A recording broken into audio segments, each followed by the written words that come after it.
I just want to talk. Is that okay? Just talk?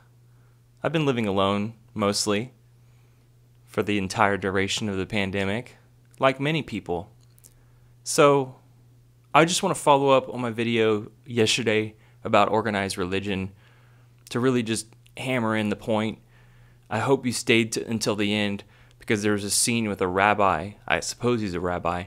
He basically said that the people are retarded.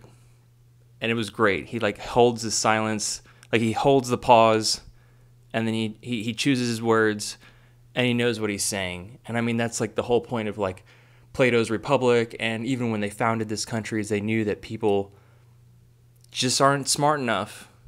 And I'm not kidding. If it's 2027 or 2028 and we are full into Walking Dead mode, I mean, infrastructure is crumbling, of course, in poorer nations first, but parts of the world are turning into Mad Max, and we're left to be survivors. I'm not kidding. If I ask you what you were doing in 2020 or 2021, and you tell me you're a Christian, this is the best way to do it. You're eliminated. You're going to be eliminated. That's all there is to it. And the best way to do that is horizontally, so it hits both cerebral cortexes. Because if you just shoot like this, you could damage one half of the hemisphere of your brain. You could still, that's how a lot of gun victims survive, is they just get shot on one side. Of course, you'd probably bleed out unless you had medical attention right away. But there is the off chance that you could still survive. So the best way is to ensure that both sides are irrevocably damaged. Yeah, I'm serious. We should have only had a population of an IQ of 130 or higher, or 125 and higher, that can process complex, can look at graphs. We should have only had that. We've gone way too far with perpetuating so much of the virus on this planet. But I want to take a break and talk about Squid Game, because I've been wanting to talk about this. I think it's a zeitgeist because it hits so well. It nails the head of inequality, of what is being felt worldwide. Everywhere is extreme wealth inequality. And we all feel like we're running on glass, let's say, that's about to break and fall to our deaths, just for the paycheck, just for the money. I mean, basically everyone in my generation feels that way. And again, around the world. So that's why it's so popular, is it captures the essence of what it feels to be alive right now in these times. And that's why it's so popular. It's the #1 streaming show. So, Lowy Howitz, you said that all they talk about in Europe is climate change on television. And that's good. I mean, they should have talked about it 20 years ago. But that's interesting over there, because over here, they're starting to use words. I don't know. I don't think there's a YouTube link for it, but maybe I'll try to post the link below. But it was this crazy CBS news thing I watched last night where they actually mentioned revolution. They're like, how revolution gets started is you just talk to people. And they go to the Dallas Aquarium of all places. And this kind of hits home because I'm from Dallas. I've been to the aquarium many times. It's a good aquarium. I wouldn't rank it as one of the best. I would say the Seattle Aquarium, not surprisingly, is a little bit better, bigger. But anyways, so it's that main news anchor, and he's talking to random people, asking them about climate change. And these people are dimwits. Nobody knows. And I've driven Uber and I've talked to people around town. You guys know I talk to people about climate change. That's all I talk about on this channel. Look how many fucking subscribers I got. Look how many watchers. And all the climate change channels. People aren't talking about it. People are too stupid. They need to be eliminated. I'm dead serious, man. There's too many mouths to feed. Anyways, so he's talking to all these people, and they're one of them, the guy's oh, I feel like a lot of people say this, oh, I feel like something bad's going to happen. We're not going to live very long. Well, really a sane and self-preserving creature would investigate that feeling. Because I'm not saying feelings don't have some merit. NASA astronauts are asked how they're feeling in space. Your gut feeling does have a hint, but it's not the truth. You should investigate that. Anyways, of course, nobody can do that, and the information is not provided. And CBS perpetuates the idea of perpetual endless growth. So it's just like a joke. It's like it's like the media companies are. Someone said our mainstream media companies are hanging themselves right now. Like, oh, really? The American dream? And then now you're talking that we need to have a revolution and talk about climate change because it affects us all. Shut the fuck up. So backwards.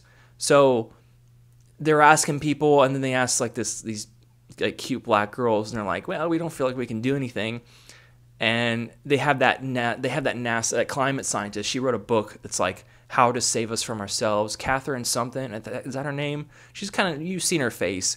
She's like spilling facts to them. She's like with the reporter, and she's like telling them, how many people die of air pollution each year, and who are the main greenhouse gas polluters, and people, these dumbass idiots are, surprise, oh my god, and it's like, again, it's a joke, it's a satire on itself. And there was one person, literally, that's how it goes. He talked to like, I don't know, looked like a dozen, maybe less, on this video. They cut to them pretty quick. There was one girl, I'm not sure if it was with her son or daughter, who was like, yeah, I'm going to try to talk about it more.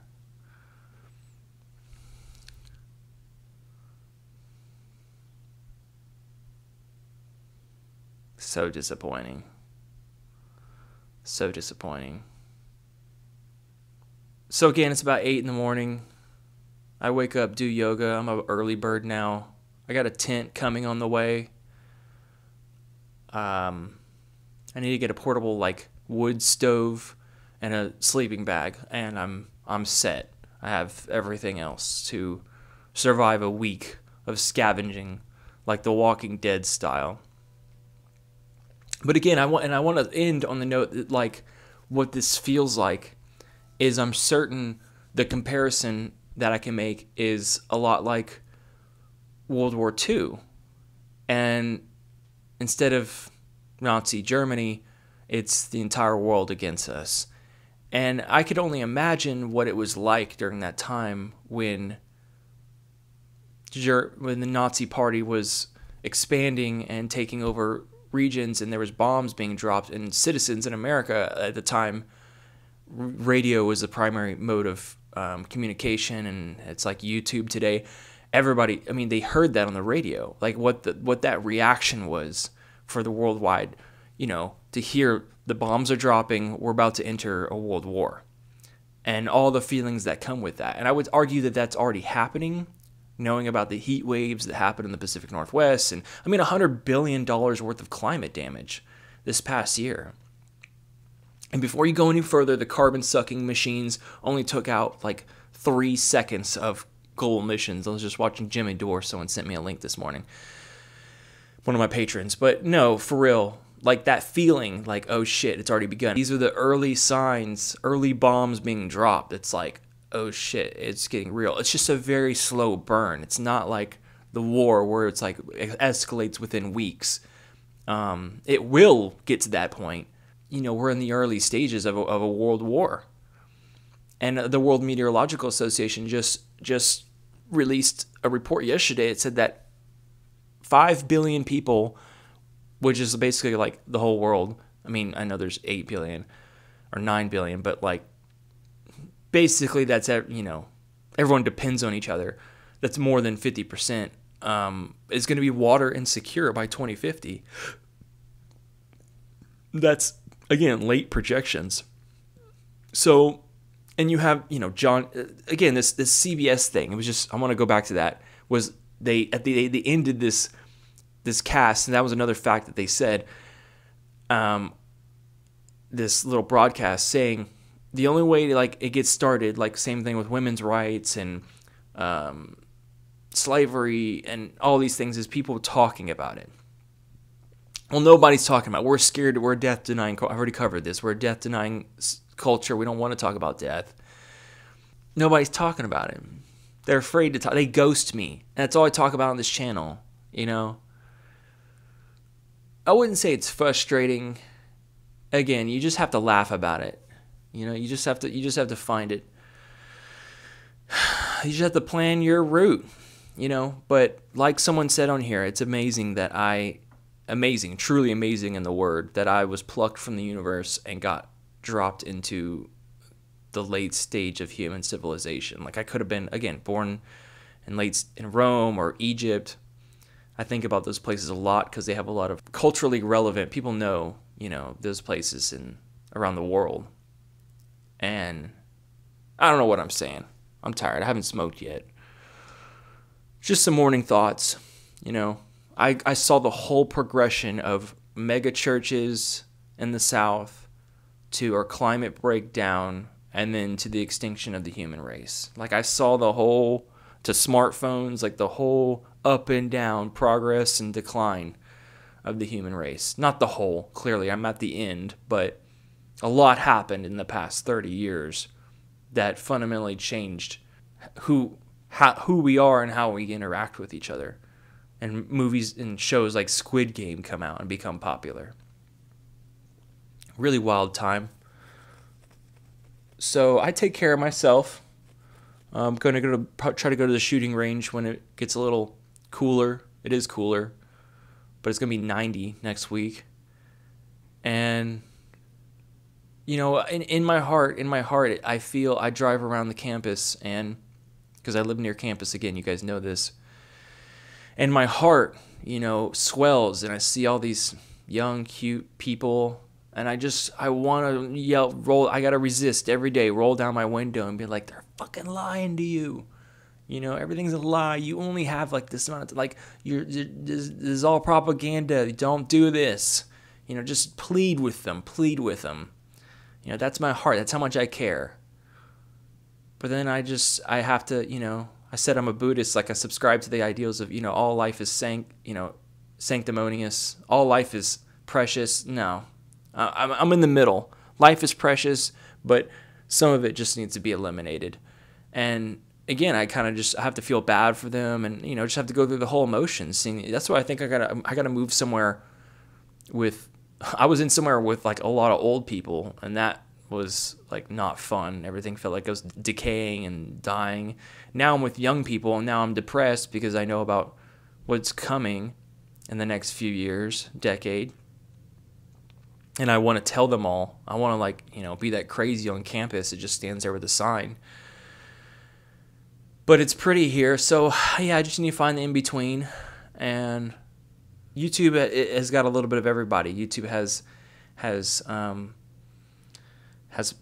if you want the engineer kind of specific, very technical explanation of climate change, you can go to Paul Beckwith's channel. If you want the more kind of overall general, you got Guy McPherson. If you want, each, those are just a few, but I mean, each has their own kind of flavor on the or a viewpoint, and I think all are relevant. And I'm trying to be a bit more personal and relatable.